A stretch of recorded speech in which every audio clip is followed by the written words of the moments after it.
praise your name forever, my King and my God. My birthday always falls during Lent. So about 13 years ago, I decided I would give up birthdays for Lent. So that means I'm 40 years old. And Friday would have been my birthday. It was about, I guess, 7:30, 8 o'clock at night, and the doorbell rang. And my first thought always is, I hope it's not the Mormons or the Jehovah's Witnesses, because that can be a long conversation. It was three of the little kids who live across the street, and they baked me chocolate chip cookies. And what a great present that was. And they were warm still. So I had to eat, one or two or three or four. So much for Lent, but probably one of the sweetest birthday gifts you could get. The readings we hear today, as well as the reading from John last week, the woman at the well, and next week, the raising of Lazarus from the dead, are really kind of targeted towards the catechumens and the candidates who will be coming into the church very soon at the Easter Vigil. And they're placed in the liturgies at this time of the year because they really are the stories of conversion, the stories of spiritual awakening. And sometimes, as we hear in the gospel today, those spiritual awakenings that we have come gradually. We come to realize more and more. Or, as we'll see next week with the raising of Lazarus, they're quite dramatic. And of course, for the catechumens and the candidates, that's their story. They're coming to faith in Jesus. But we all can learn a lot from these stories because the process of conversion is ongoing. It's lifelong. Our ability to see and to see clearly can be perfected over time if we submit ourselves to the disciplines of the spiritual life. So today, the story of the man born blind is really the heart of biblical spirituality. The central problem for all human beings is that we are spiritually blind. We do not see as we're supposed to see. And as such, we don't see what we are supposed to worship. Therefore, we worship the wrong things. We worship false gods. We worship idols. And our main problem then, because we worship wrongly, is that we don't know who or what to worship. And the spiritual awakening that happens through conversion helps us to understand who we are to worship. Last week in the story of the woman of Samaria, Jesus and the woman got into a little debate about where the proper place was to worship, whether it was Jerusalem or whether it was Samaria. And Jesus tells her that he will show us the proper place to worship, which is in him and through him. And so blindness in the Bible, as well as other physical disabilities, were evidence of sin, usually personal sin. And as we hear in the beginning of the story, the disciples ask Jesus, when they see the man who is blind, whose sin is it, Lord, his or his parents, that caused him to be born blind? And it seems that everybody wants to blame someone else for the man's problems. And that's really one of the effects of our spiritual blindness. We see one another in an antagonistic way. My ego, my pride, my life, my holiness against yours. We think other people are a threat to us, or they're an opportunity for our self-gratification. But Jesus, because he sees rightly, doesn't buy any of that. We are all connected, we're all grounded in the God who created the universe. Remember last week as we listened to the first commandment, there is one God, one Father, therefore we were brothers and sisters. So when answering the question, why was the man born blind, Jesus takes a different approach. He says it's for God's glory. It's for God's glory. Think about that carefully.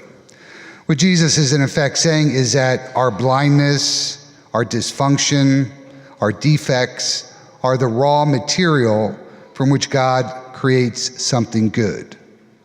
something that reflects the divine love, something that can potentially help us see clearly and know who and how to worship, which means it's our very struggles that become the way to God if we let Jesus touch them.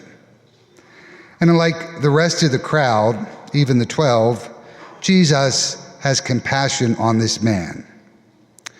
And so Jesus, we're told, makes a paste with his saliva and smears it over the man's eyes and tells the man to go wash.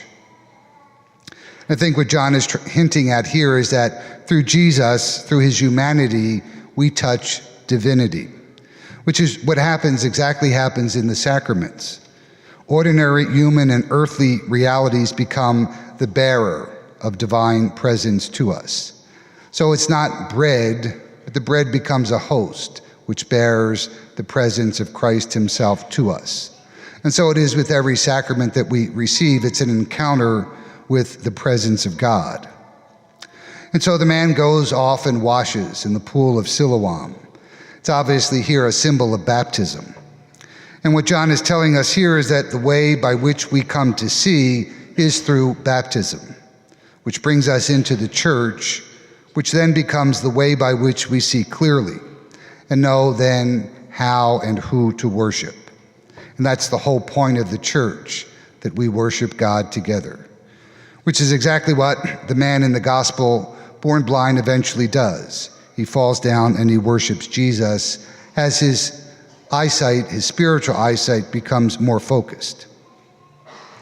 Now, there is another very important point to the story that we shouldn't miss.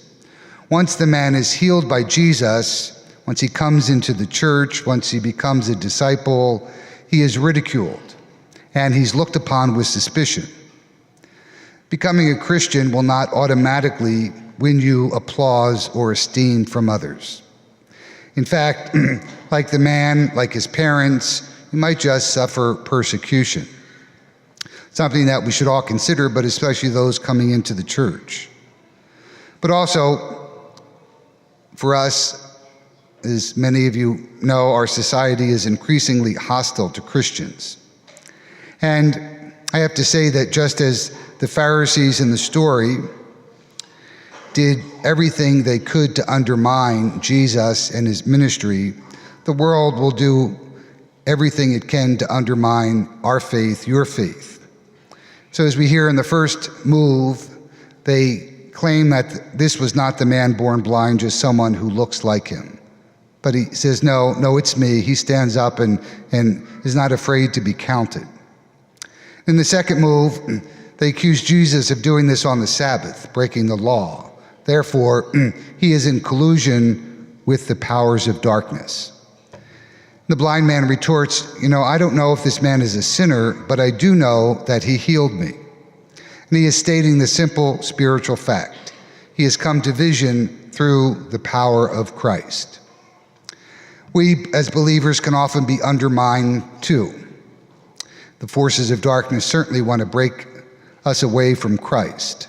So, as we go through our own conversions, we might hear things like, well, you're just a sinner and you always will be.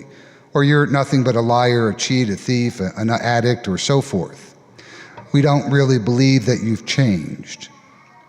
And those words, those accusations can take us to the point where we start to say to ourselves, why bother? What's it worth? No one believes me anyway.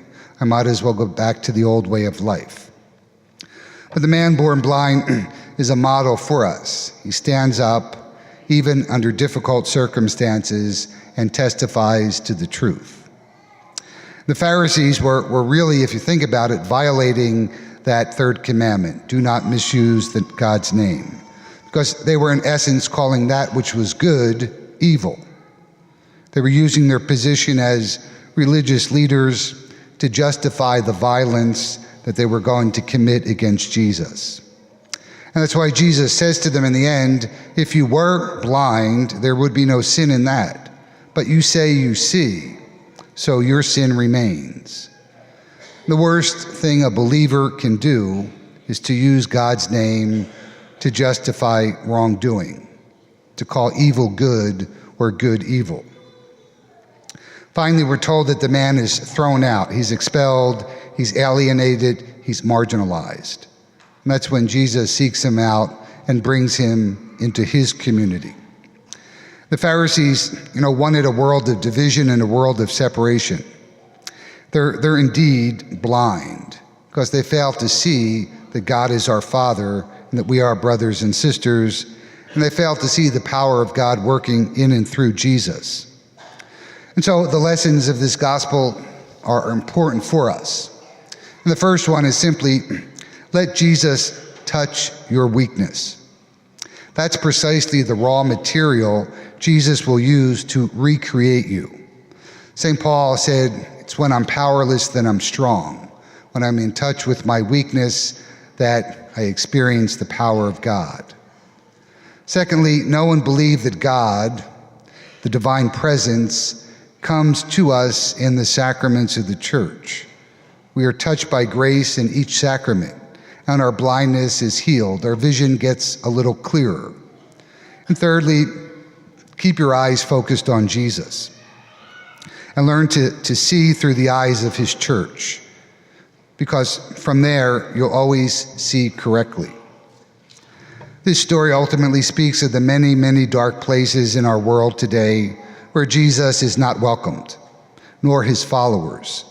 But it also speaks to the many dark places in our own individual lives, where fear, resentment, doubt, anxiety cripple our understanding, they restrict our faith, and they stifle our love. The man born blind gives us a clue as to how to overcome our fears. He allows his vision of Jesus to become more and more clearly focused. So we hear him say that Jesus first is a prophet, then he witnesses he's from God. Finally, he is the Messiah, the Son of God. So when surrounded by fear, whether it's internal or external, the only way through is to glimpse whatever we can of Jesus and then to follow him out of the dark into the light.